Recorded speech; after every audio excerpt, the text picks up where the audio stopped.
Bismillahirrahmanirrahim. Assalamualaikum warahmatullahi wabarakatuh. Innal hamdalillah nahmaduhu wa nasta'inuhu wa nastaghfiruh wa na'udzu billahi min shururi anfusina wa min sayyiati a'malina may yahdihillahu fala mudilla lahu wa may yudlil fala hadiya lahu.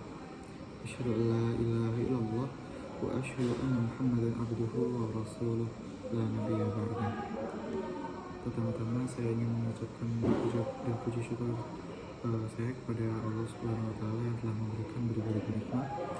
Kemudian salawat serta salam semoga selalu terlimpah curahkan kepada Kanjeng Nabi Muhammad SAW. Sebelumnya izinkan saya memperkenalkan diri. Nama saya Muhammad Naufal Fahrezi dengan NIM 2240319.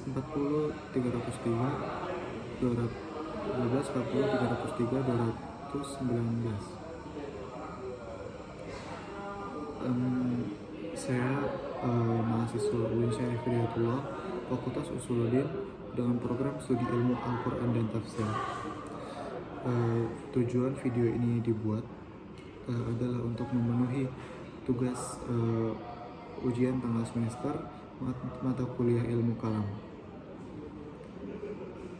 Tugasnya yakni membuat video tentang dengan membaca materi yang telah diberikan.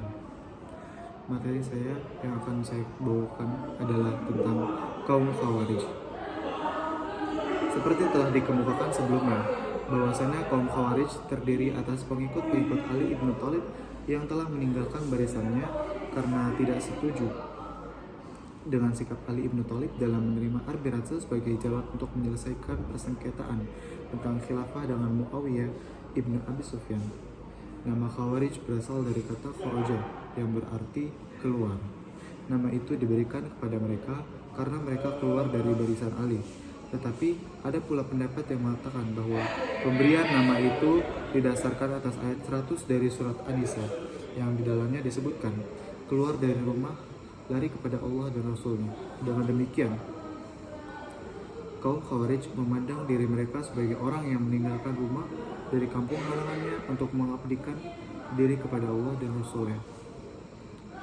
Kemudian mereka menyebut diri mereka syurah yang berasal dari kata yashri atau menjual. Sebagaimana disebutkan dalam ayat 207 dari surah Al-Baqarah, ada manusia yang menjual dirinya untuk memperoleh keridhaan Allah. Maksudnya, mereka adalah orang yang sedia mengorbankan diri untuk Allah.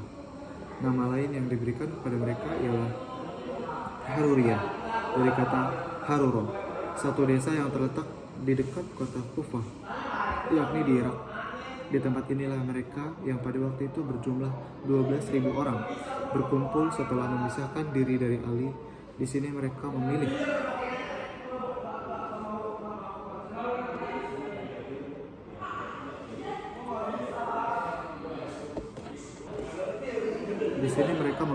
Abdullah ibn Abi Wahab al-Rasidi menjadi imam mereka sebagai ganti dari Ali ibn Thalib. Dalam pertempuran dengan kekuatan Ali, mereka mengalami kekalahan besar, tetapi akhirnya seorang Khariji bernama Abdul Rahman ibn Muljam dapat membunuh Ali. Sungguh pun telah mengalami kekalahan, kaum Khawarij menyusun barisan kembali dan meneruskan perlawanan terhadap kekuatan Islam resmi baik di zaman dinasti Bani Umayyah maupun di zaman dinasti Bani Abbas.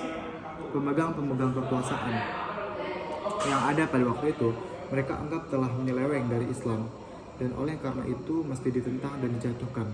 Dalam lapangan ketatanegaraan, mereka memang mempunyai paham yang berlawanan dengan paham yang ada di waktu itu. Mereka lebih bersifat demokratis karena menurut mereka khalifah atau imam harus dipilih secara bebas oleh seluruh umat Islam.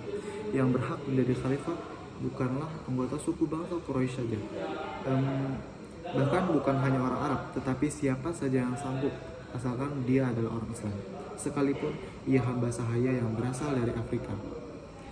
Khalifah yang terpilih akan terus memegang jabatannya selama ia bersikap adil dan menjalankan syariat Islam. Tetapi kalau ia menyeleweng dari ajaran-ajaran Islam, ia wajib dijatuhkan atau dibunuh. Dalam hubungan ini, khalifah atau pemerintahan Abu Bakar dan Umar ibn al-Khattab secara keseluruhan dapat mereka terima, bahwa kedua khalifah ini diangkat dan bahwa keduanya tidak menyeleweng dari ajaran-ajaran Islam. Mereka akui, tetapi Utsman bin Affan mereka anggap telah menyeleweng mulai dari tahun 7 dari masa kekhalifahannya, dan Ali juga mereka pandang menyeleweng sesudah peristiwa Arbiratsa tersebut. Sejak waktu itulah Utsman dan Ali bagi mereka telah menjadi kafir.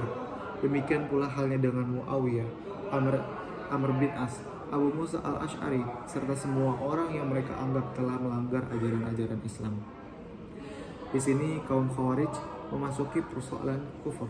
Siapakah yang disebut kafir dan keluar dari Islam? Siapakah yang disebut mukmin dan dengan demikian tidak keluar dari tetapi tetap di dalam Islam? Persoalan-persoalan serupa bukan lagi merupakan persoalan politik, tetapi persoalan teologi. Pendapat tentang siapa yang sebenarnya masih Islam dan siapa yang telah keluar dari Islam dan menjadi kafir, serta soal-soal yang bersangkut paut dengan hal ini tidak selamanya sama, sehingga timbullah berbagai golongan dari kalangan Khawarij. Menurut Al-Syah Rostani, mereka terpecah menjadi 18 subsekte, dan menurut Al-Baghdadi 20 subsekte. Kemudian Al-Asy'ari juga menyebut subsekte yang jumlahnya lebih besar lagi. Kaum Khawarij pada umumnya terdiri dari orang-orang Arab Badawi yang hidup di padang pasir yang serba tandus, membuat mereka bersifat sederhana dalam cara hidup dan pemikiran, tetapi keras hati serta berani dan bersikap mereka tidak bergantung pada orang lain. Perubahan agama tidak membawa perubahan dalam sifat-sifat kebadawian mereka. Mereka tetap bersifat bengis, suka kekerasan dan tak gentar mati. Sebagai orang Badawi, mereka tetap jauh dari ilmu pengetahuan, ajaran-ajaran Islam sebagai terdapat dalam Al-Quran dan hadis. Mereka artikan menurut lafaznya dan harus dilaksanakan sepenuhnya. Oleh karena itu, iman dan paham mereka merupakan iman dan paham orang yang sederhana dalam pemikiran lagi sempit akal serta fanatik. Iman yang tebal tetapi sempit, ditambah lagi dengan sikap fanatik, ini membuat mereka tidak bisa mentolerir penyimpangan terhadap ajaran Islam menurut paham mereka. Walaupun hanya penyimpangan dalam bentuk kecil, disinilah letak penjelasannya. Bagaimana mudahnya kaum Khawarij terpecah belah menjadi golongan-golongan kecil serta dapat dimengerti tentang sikap mereka yang terus-menerus mengadakan perlawanan terhadap penguasa-penguasa Islam dan umat Islam yang ada di zaman mereka. Kemudian ada golongan Al-Muhakkimah, golongan Khawarij asli dan terdiri dari pengikut-pengikut Ali. Ini disebut dengan golongan Al-Muhakkimah. Bagi mereka, Ali, Muawiyah, kedua pengantar Amr bin As dan Abu Musa al-Ash'ari, dan semua orang yang menyetujui Arbiratsa bersalah dan dinyatakan kafir. Selanjutnya, hukum kafir ini mereka luaskan artinya sehingga termasuk ke dalam tiap orang yang berbuat dosa besar. Berbuat zina, mereka pandang sebagai salah satu dosa besar. Maka menurut paham golongan ini, orang yang mengerjakan zina telah menjadi kafir dan keluar dari Islam. Begitu pula membunuh sesama manusia tanpa sebab yang salah adalah dosa besar. Maka perbuatan membunuh manusia menjadikan si pembunuh keluar dari Islam dan menjadikannya kafir. Demikianlah seterusnya dengan dosa-dosa besar lainnya. Golongan berikutnya ada golongan Al-Azariqah. Golongan ini dapat menyusun barisan baru dan besar lagi kuat sesudah golongan Al-Muhakkimah hancur adalah golongan Al-Azariqah. Daerah kekuasaan mereka terletak di perbatasan Irak dengan Iran. Nama ini diambil dari Nafi' ibn al-Azraq. Pengikutnya menurut Al-Baghdadi berjumlah lebih dari 20.000 orang. Khalifah pertama yang mereka pilih ialah Nafi', dan kepadanya mereka beri gelar Amir al-Mu'minin. Nafi' kemudian mati dalam pertempuran di Irak pada tahun 686 Masehi. Subsekte ini sikapnya lebih radikal dari Al-Muhakkimah. Mereka tidak lagi memakai term kafir, tetapi menggunakan term musyrik atau politeis. Dan di dalam Islam, syirik atau politeis merupakan dosa yang terbesar, lebih besar dari kafir. Selanjutnya yang mereka pandang musyrik ialah semua orang Islam yang tak sepaham dengan mereka. Bahkan orang Islam yang sepaham dengan Al-Azhariqah tetapi tidak mau berhijrah ke dalam lingkungan mereka juga dipandang musyrik. Dengan lain perkataan, orang Al-Azhariqah sendiri yang tinggal di luar lingkungan mereka dan tidak mau pindah ke daerah kekuasaan mereka juga dipandang musyrik. Dan barang siapa yang datang ke daerah mereka dan mengaku pengikut Al-Azhariqah tidaklah diterima begitu saja, tetapi harus diuji. Kepadanya diserahkan seorang tawanan. Jika tawanan ini ia bunuh, maka ia diterima dengan baik.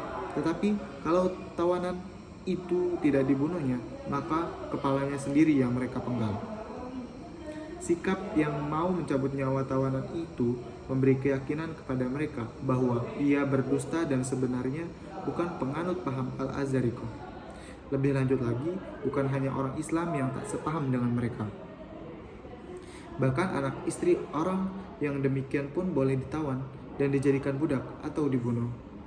Memang dalam anggapan mereka hanya daerah mereka lah yang merupakan dar al-Islam, sedangkan daerah Islam yang lainnya adalah dar al-Kafir yang wajib diperangi. Dan yang mereka pandang musyrik bukan hanya orang-orang dewasa, tetapi juga anak-anak dari orang-orang yang dipandang musyrik. Menurut paham subsekte yang ekstrim ini, hanya mereka lah yang sebenarnya orang Islam. Orang Islam yang di luar lingkungan mereka adalah kaum musyrik yang harus diperangi. Oleh karenanya, kaum Al-Azhariqah sebagai disebut Ibnu Al-Hazm, mereka mengadakan isti'rad, yaitu bertanya tentang pendapat atau keyakinan seseorang. Siapa saja yang mereka jumpai dan mengaku orang Islam yang tak termasuk dalam golongan Al-Azhariqah, mereka akan membunuhnya. Golongan berikutnya ada Al-Najdah. Najdah Ibnu Amir Al-Hanafi dari Yamamah dengan pengikut-pengikutnya pada mulanya ingin menggabungkan diri dengan golongan Al-Azhariqah. Tetapi dalam golongan yang tersebut timbul perpecahan. Sebagian dari pengikut-pengikut Nafi bin Al-Azraq, di antaranya Abu Fudaik, Rashid At-Ta'wil dan Ati'ah Al-Hanafi, tidak dapat menyetujui paham bahwasannya orang Azraqi yang tak mau berhijrah ke dalam lingkungan Al-Azhariqah adalah musyrik. Demikian pula mereka tak setuju dengan pendapat tentang boleh dan halnya dibunuh anak istri orang-orang Islam yang tak sepaham dengan mereka. Kemudian Abu Fudaik dengan teman-temannya serta pengikutnya memisahkan diri dari Nafi dan pergi ke Yamamah. Di sini mereka dapat menarik Najdah ke pihak mereka dalam pertikaian paham dengan Nafi, sehingga Najdah dengan pengikut-pengikutnya membatalkan rencana untuk berhijrah ke daerah kekuasaan Al-Azhariqah. Pengikut Abu Fudaik dan pengikut Najdah bersatu dan memilih Najdah sebagai imam baru. Nafi ibn al-Azraq tidak lagi diakui sebagai imam. Nafi telah mereka pandang kafir dan demikian pula orang yang masih mengakuinya sebagai imam. Najdah berlainan dengan kedua golongan di atas, berpendapat bahwasannya orang yang berdosa besar yang menjadi kafir dan kekal dalam mereka hanyalah orang Islam yang tak sepaham dengan golongannya. Adapun pengikutnya jika mengerjakan dosa besar betul akan mendapat siksaan, tetapi bukan di dalam neraka dan kemudian akan masuk surga. Dosa kecil baginya akan menjadi dosa besar kalau dikerjakan terus-menerus dan yang mengerjakannya sendiri menjadi musyrik. Kemudian seterusnya ia berpendapat bahwasannya yang diwajibkan bagi tiap-tiap muslim ialah mengetahui Allah dan Rasulnya, mengetahui haram membunuh orang Islam, dan percaya seluruh apa yang diwahyukan Allah kepada Rasulnya. Orang yang tak mengetahui ini tak dapat diampuni. Yang dimaksud dengan orang-orang Islam di sini ialah pengikut-pengikut Najdah. Dalam hal-hal selain dari tersebut, orang Islam tidak diwajibkan mengetahuinya. Kalau ia mengerjakan sesuatu yang haram dengan tidak tahu bahwa hal itu haram, ia dapat dimaafkan. Dalam lapangan politik Najdah berpendapat bahwasanya adanya imam perlu hanya jika maslahat mengendaki yang demikian. Manusia pada hakikatnya tidak berhajat pada adanya imam untuk memimpin mereka. Dalam hal ini mereka sebenarnya dekat dengan ajaran komunisme yang mengatakan bahwasanya negara akan hilang dengan sendirinya dalam masyarakat komunis. Dalam kalangan Khawarij, golongan ini kelihatannya yang pertama membawa paham taqiyah yang merahasiakan dan tidak menyatakan keyakinan untuk keamanan diri seseorang. Taqiyah menurut pendapat mereka bukan hanya dalam bentuk ucapan, tetapi juga dalam bentuk perbuatan. Jadi, seseorang boleh saja mengucapkan kata-kata dan boleh melakukan perbuatan-perbuatan yang mungkin menunjukkan bahwa pada lahirnya ia bukan orang Islam, tapi pada hakikatnya ia tetap menganut agama Islam. Tetapi tidak pula semua pengikut Najdah setuju dengan pendapat dan ajaran-ajaran di atas. Terutama paham bahwa dosa besar tidak membuat pengikutnya menjadi kafir dan bahwa dosa kecil bisa menjadi dosa besar. Perpecahan di kalangan mereka kelihatannya ditimbulkan oleh pembagian ghanimah, yakni barang rampasan perang, dan sikap lunak yang diambil Najdah terhadap Khalifah Abdul Malik Ibnu Marwan dari dinasti Bani Umayyah. Dalam satu serangan yang dipimpin anak Najdah, mereka memperoleh harta dan tawanan, tetapi sebelum dikeluarkan 1/5 daripadanya sebagai diwajibkan dalam syariat, dan sebelum mereka kembali ke pangkalan, harta dan tawanan itu telah dibagi oleh orang yang turut dalam serangan tersebut di antara mereka sendiri. Kemudian selanjutnya dalam serangan terhadap kota Madinah, mereka dapat menawan seorang anak perempuan yang diminta kembali oleh Abdul Malik. Permintaan ini dikabulkan oleh Najdah, hal yang mana tak dapat disetujui pengikutnya karena Abdul Malik adalah musuh mereka. Dalam perpecahan ini, Abu Fudail, Rashid At-Ta'wil, dan Atiyah Al-Hanafi memisahkan diri dari Najdah. Atiyah mengasingkan diri ke Sijistan di Iran, sedangkan Abu Fudail dan Rashid mengadakan perlawanan terhadap Najdah. Akhirnya Najdah dapat mereka tangkap dan dipenggal lehernya. Golongan berikutnya adalah Al-Ajaridah. Mereka adalah pengikut dari Abdul Karim Ibn Ajrat yang menurut Al-Syarastani merupakan salah satu teman dari Atiyah Al-Hanafi. Kaum Al-Ajaridah bersifat lebih lunak karena menurut paham mereka berhijrah bukanlah merupakan kewajiban sebagai diajarkan oleh Nafi Ibnu Al-Azraq dan Najdah, tetapi hanya merupakan kebajikan. Dengan demikian, kaum Ajaridah boleh tinggal di luar daerah kekuasaan mereka dengan tidak dianggap menjadi kafir. Di samping itu, harta yang boleh dijadikan rampasan perang hanyalah harta yang telah mati terbunuh. Sedangkan menurut Al-Azariqah, seluruh harta musuh boleh dijadikan rampasan perang. Seterusnya mereka berpendapat bahwa anak kecil tidak bersalah, tidak musyrik menurut orang tuanya. Selanjutnya, kaum Ajaridah ini mempunyai paham Puritanisme. Surat Yusuf dalam Al-Quran membawa cerita cinta dan Al-Quran sebagai kitab suci. Kata mereka tidak mungkin mengandung cerita cinta. Oleh karena itu mereka tidak mengakui surat Yusuf sebagai bagian dari Al-Quran. Sebagai golongan Khawarij lain, golongan Ajaridah ini juga terpecah belah menjadi golongan-golongan kecil. Di antara mereka yaitu golongan Al-Maimunah, menganut paham Qadariyah. Bagi mereka semua perbuatan manusia, baik dan buruk, timbul dari kemauan dan kekuasaan manusia sendiri. Kemudian golongan Al-Hamizah juga mempunyai paham yang sama, tetapi golongan Al-Syu'aibiyah dan Al-Hazimiyah menganut paham sebaliknya. Bagi mereka, Tuhanlah yang menimbulkan perbuatan-perbuatan manusia. Manusia tidak dapat menentang kehendak Allah. Golongan berikutnya adalah Al-Sufriyah. Pemimpin golongan ini ialah Ziyad bin Al-Asfar. Dalam paham mereka dekat dengan golongan Al-Azariqah, dan oleh karenanya itu mereka merupakan golongan yang ekstrim. Hal-hal yang membuat mereka kurang ekstrim dari yang lain adalah pendapat-pendapat berikut. Yang pertama, orang Sufriyah yang tidak berhijrah tidak dipandang kafir. Kemudian yang kedua, mereka tidak berpendapat bahwa anak-anak kaum musyrik boleh dibunuh. Kemudian yang ketiga, selanjutnya tidak semua mereka berpendapat bahwa orang yang berbuat dosa besar menjadi musyrik.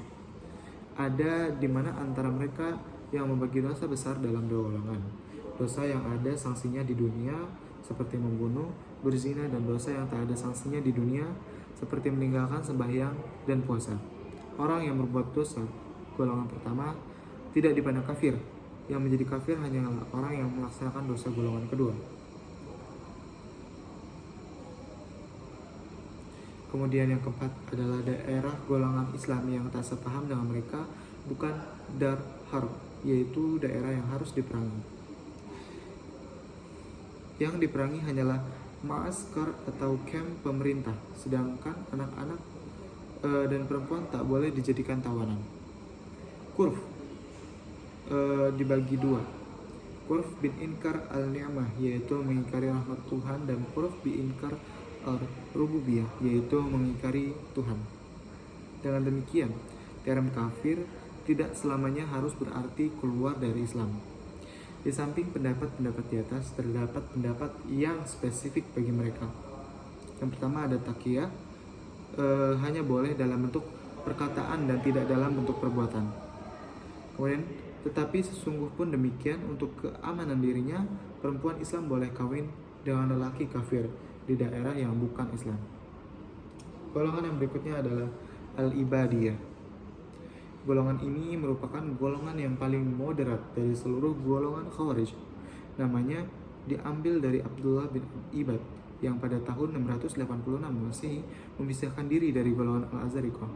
Paham moderat mereka dapat dilihat dari ajaran-ajaran yang berikut. Pertama, orang Islam yang tak sepaham dengan mereka bukanlah mukmin dan bukanlah musyrik, tetapi kafir. Dengan orang Islam yang demikian boleh diadakan hubungan perkawinan dan hubungan warisan. Syahadat mereka dapat diterima. Membunuh mereka adalah haram. Kemudian yang kedua adalah daerah Islam yang tak sepaham dengan mereka kecuali kamp pemerintah, merupakan dar tauhid, daerah orang yang mengesahkan Tuhan dan tak boleh diperangi. Yang merupakan dar kufur, yaitu yang harus diperangi hanyalah maaskar pemerintah. Kemudian orang Islam yang berbuat dosa besar adalah muwahhid, yang mengesahkan Tuhan tetapi bukan mukmin dan bukan kafir al-millah, yaitu kafir agama. Dengan kata lain, mengerjakan dosa besar tidak membuat orang itu keluar dari Islam. Kemudian yang keempat adalah yang boleh dirampas dalam perang hanyalah kuda dan senjata. Emas, perak harus dikembalikan pada orang punya. Tidaklah mengherankan kalau paham moderat seperti digambarkan di atas membuat Abdullah bin Ibad tidak mau turut dengan golongan Al-Azariqah dalam melawan pemerintahan dinasti Bani Umayyah. Bahkan, ia mempunyai hubungan yang baik dengan Khalifah Abdul Malik bin Marwan. Demikian pula halnya dengan Jabir ibn Zaid al-Azdi, pemimpin Al-Ibadiyah sesudah Ibnu Ibad.